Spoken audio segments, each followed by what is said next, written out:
Today is January 22nd, and so I want to wish a happy birthday to this gentleman, the wonderful Conrad Veidt. Conrad was an actor from the 1920s to the 1940s. He was a fantastic actor and an amazing human being with a beautiful soul. I recently found a video someone did about Conrad, and so I'm going to share it because they did a fantastic job, and I will tag the creator in the caption. So without further ado, here's a little more about him. Conrad Veidt was born on January 22nd, 1893 in Berlin, and the story of how he became an actor is kind of funny actually, because he did the prologue at a Christmas play in grade school, and everyone said that the play was so bad and the best part was Conrad.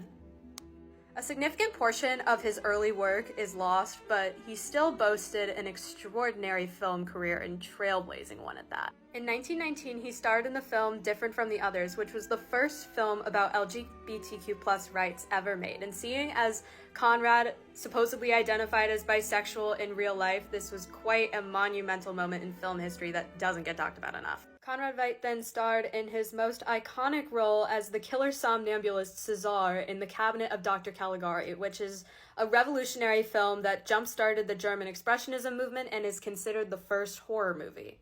Yet Conrad was only paid $30 a day for the part. He's also the inspiration for the Joker. In 1928, he appeared in the film The Man Who Laughs in his brief interlude career in America, but the advent of talkies and his struggles with English meant prospects were scarce, so he returned to Germany. Also, in spite of his career taking him all over, he still remained an incredibly doting father to his daughter Viola.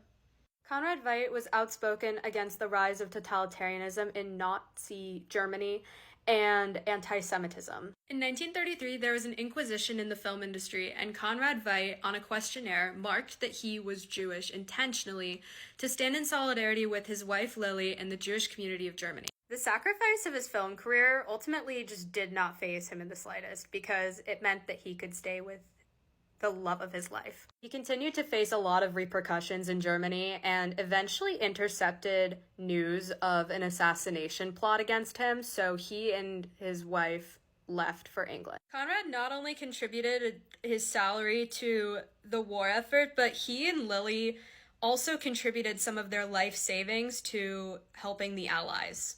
He was also trilingual at this point, having been able to do a film in France and also making films in and living in England. He was fluent in English now.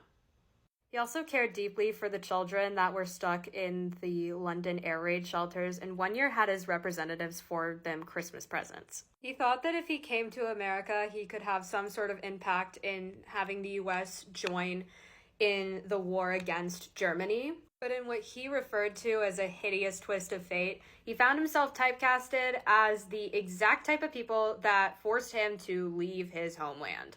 Literally did so dirty. The last role he ever watched be released in his lifetime was one of his most significant roles as Major Strasser in Casablanca. He tragically died of a heart attack when he was just 50 years old, so he never lived to see the end of World War II or the Nuremberg trials. He's had quite a few inspiring things to say, so pause to read the following.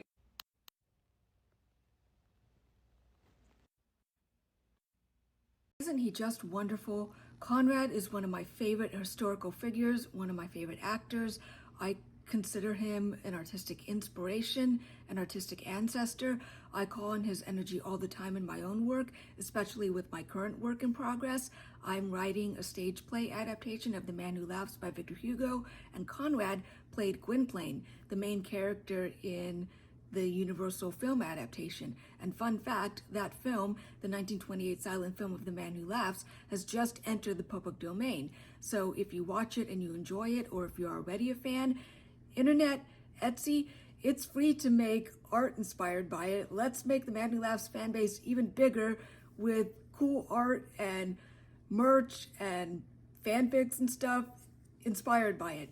It's a fantastic story and a fantastic film, and Conrad gives an absolutely brilliant performance as Gwynplaine, and it's so much more than just he's that guy who inspired the creation of the Joker. Happy birthday to Conrad. Thank you for all you gave us in your life and wherever your spirit is now.